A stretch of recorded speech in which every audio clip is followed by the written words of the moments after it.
I'm Alex Radical from Board Game Co, and this is News and Week in Review, where we're going to dive into a variety of news pieces, the videos of the week, the games we covered this past week, all of that and more. And there's a giveaway winner. Giveaway winner, but it's not giveaway winner, it's a giveaway winner. There's a giveaway winner that we'll be covering as well, from my top 10 space-themed board games. That's what the video was. Anyways, let's go ahead and start with that while we are already here. We have a giveaway winner for my top 10 space-themed board games. This was basically me going over my top 10 space-themed board games, as well as Board Game Geek's top 10 space-themed board games. And then if you were able to guess which three we overlapped on, while Scout's Honor not looking at the timestamps to verify, although I did realize after that I didn't say that looking at the thumbnail is not okay, so technically, there's going to be two categories of people there who have the thumbnail. And the thumbnail was blurred, but, like, you can see some things.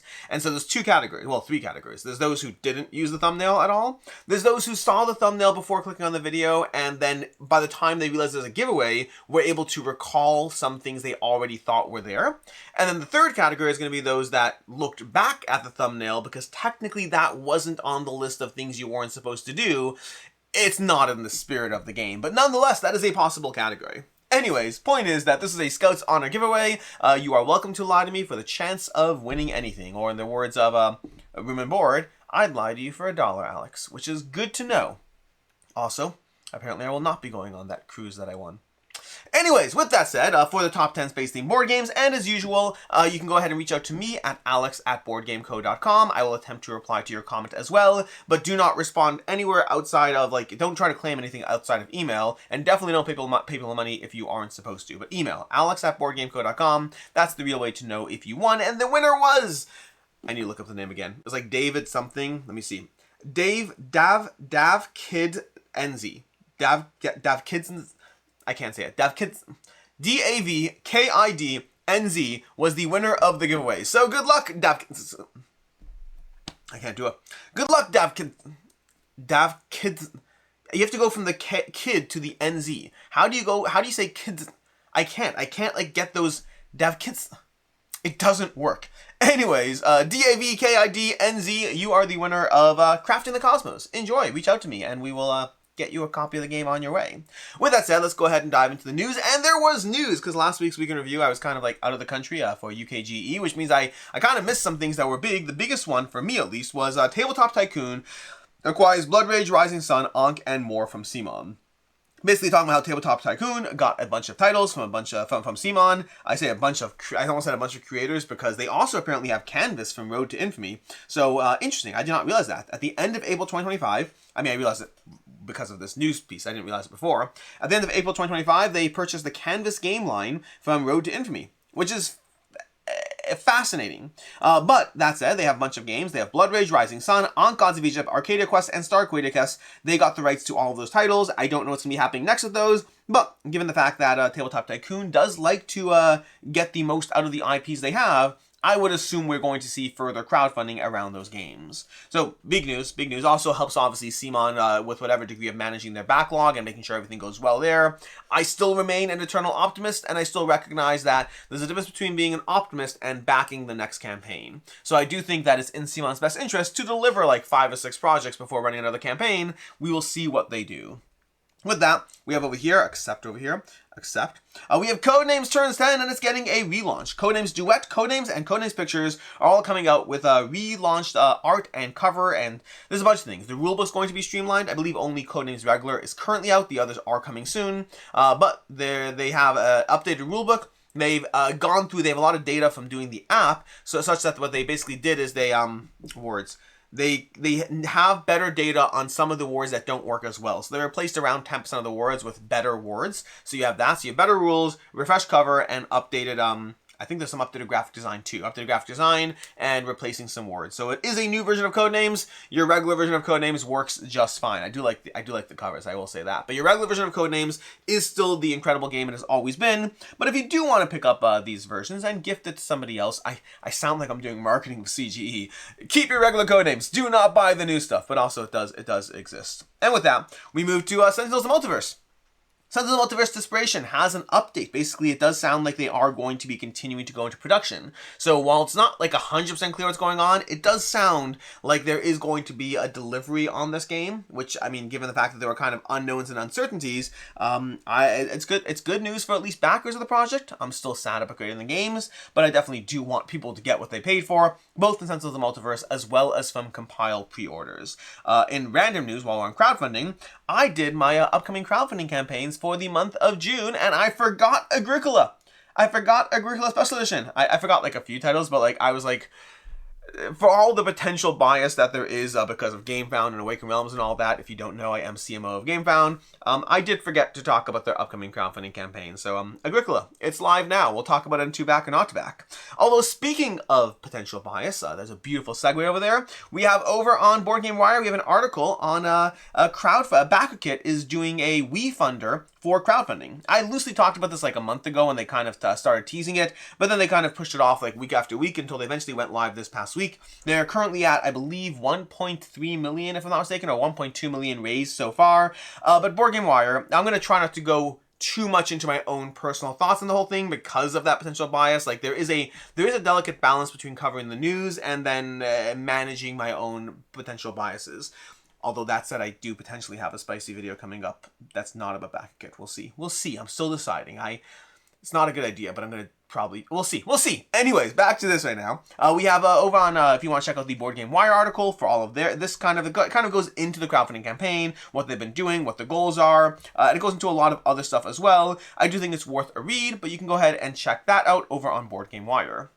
While you are over on Board Game Wire, you can also check out this article on the Dice Tower Awards. The Dice Tower Awards, which are basically, usually they announce them at Gen Con each year, but they've gone through the nominations, and we have Seti, speaking of CGE, Seti is in the running for 5 different nominations, and Unconscious Mind sets a record with 7 nominations. They are in 7 categories, the most that any game has ever gotten, and given the fact that I'm a huge fan of both those games, that's good news to me, I guess? I don't know. I mean, the games are good whether or not other people agree with me, but it is nice to see other people agreeing that those are both fantastic games. In particular, Unconscious Mind, like Seti is like a little different because Seti I was kind of behind the curve on. Like I was like, Seti's amazing, and then like 4 months later I finally played it and I was like, Seti's amazing.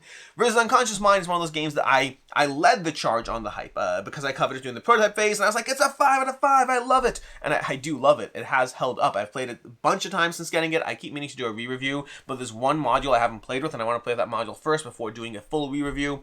Anyways, I was leading the charge on that game, and whenever I give a retail game a 5 out of 5, I'm less like mindful of it. But when I give a crowdfunding game a 5 out of 5, I'm always like, dear Lord, please let everyone appreciate the game the same way I do so that I am not called a shill in the comments, because despite my generally decent self-esteem, that certainly does get to me here and there. So it is always nice when those prayers are answered. And in the case of Unconscious Mind, it is well liked. I think that means we need Lands of Evershade and Avalon and Brink. All 3 of those, I'm kind of hoping that they deliver on my enjoyment of them. And there might have been others. Those are just the most recent ones, because those are all games I really liked. And I'll tell you this, by the way. Let's talk confidence levels. Lands of Evershade, I think, is going to blow people out of the water? That sounds so aggressive. I think people are going to like Lands of Evershade. I think that's one of those games that people are going to be like, this was Awakened Realms, one of their best games, if not their best game. So we'll see what happens. I'm feeling pretty happy about that one.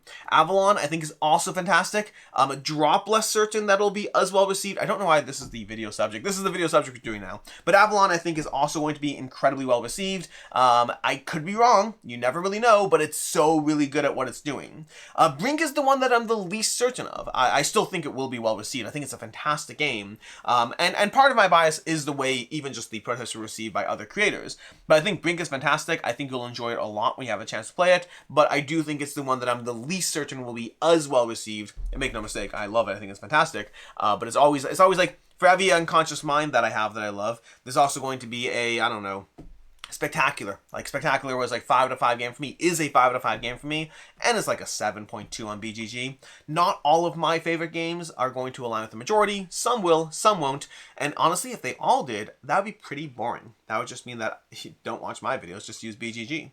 Anyways, with that random tangent that we went on over here, the last piece of news we have, and it's kind of subbing in for our Creator Spotlight, it's not the full Creator Spotlight, I probably should have done a Creator Spotlight, is Foster the Meeple. Foster and Meeple did a video of our big announcement. The short version of it is they are going to be sort of opening up a game cafe, sort of a board game cafe / Airbnb. They're opening that up locally. It's going to take some distraction from the channel, so they're still doing videos, they're still obviously doing content over here. I shouldn't say obviously. They are still choosing to do content over there, but they are, between the fact that they have a, Jeff has a job with Dice Throne or Roxley and whatnot, Dice Throne, I guess, different companies, Dice Throne, and with Jamie doing this, as well as Van Ryder streams and things like that. So there's going to be some degree of reduced content, they say. I say they say because honestly watching the video felt like the kind of like reductions that I try to do, where it's like I will be responsible and manage my time wisely and not overcommit myself, and then I do it anyway. It kind of got those vibes from Jamie. So Jamie, don't do what I do. Do the responsible thing, which doesn't sound like the thing either of us are going to do. Anyways, that said, if you are interested in that video, check it out. It's a cool video. I like Foster Meeple. I think they're fantastic people, which is why they should have been a full channel spotlight situation, but they were not. And so with that, we are going to go ahead and move to let's go ahead and end this over here. We're going to move to the rest of the week in review situation. So, the week in review. Let's cover the fact that the videos of the week. Videos of the week. On Sunday, we had a Origins 2025 preview covering the games you can expect to see at Origins 2025, which I'm looking forward to because it's in like 2 weeks. It's in a week and a half. Is it a week and a half? Is it a week and a half? It's in a week and a half. Convention season is both so fun and also so draining. We'll see what happens. But yeah, Origins 2025 coming up shortly, so that should be fun. Check out that video if you want to see some games to be paying attention to. There was also the best 15 games I crowdfunded that are in my collection. So basically the top 15 games, or was it 10 games? I can't even remember. I think it was 10 games and some asterisks. But the best games in my collection that I crowdfunded, that video went up Monday instead of 2 back to back because I was at UKGE. So if you want to see the best games that are in my collection, like I think crowdfunding has tons of great games that come out of it. Like again, for every Seti that's a full retail product, there's an Unconscious Mind that is a crowdfunded product. And Unconscious Mind, I assume will rise in my top 100 because it's just that kind of good. We also had on Wednesday top 10 games that I cooled on heavily. For everything that I am hyped about and stays in the top 100 games in my collection, there are games that do shift and move around a bit, and that happens, but I covered the top 10 games that I cooled on the most, like games that I was really hyped about, but they kind of adjusted downwards a bit. If you want to check that out, check out Wednesday's video. And then there was a 2021 ratings breakdown. I've been doing a series of videos covering each year, starting from 2020, going all the way through 2024, because that's where we're up to, covering kind of rating averages for the entire year. They're semi-interesting videos. Like if you like that kind of aggregate data, then great. And if you don't, they're very boring videos and you should watch something else on the channel. And those were the videos of the week, which brings us to the games I covered this past week. As far as games go, I reviewed Pergola over on Saturday. I enjoyed Pergola. I think it's a fun game, but it's definitely a lighter game. It's one of those games that's catering to the, fun nature placement, everything scores points. I like things a little tighter. It was a little too samey in some areas, but I did enjoy it. I had fun with it, but it's not one that I'm going to overly seek out. I also reviewed the expansion for Inish, which is a weird review because, I definitely want the expansion. The expansion has 2 main modules, and one of the modules I would never play without. I think it just adds a nice little extra, but not rules-heavy aspect of the game. And the other module I like and wouldn't play without, but also it doesn't really come into play properly. Although I will say, I actually got a chance to meet with Madigo while at UKGE, and they said that they are already experimenting with different placement options. We'll see what happens. They are experimenting with different things to address that piece of feedback, where I like the expansion and it just doesn't come into play half the time you play, unless you're really trying to make it come into play, which doesn't make sense strategically speaking.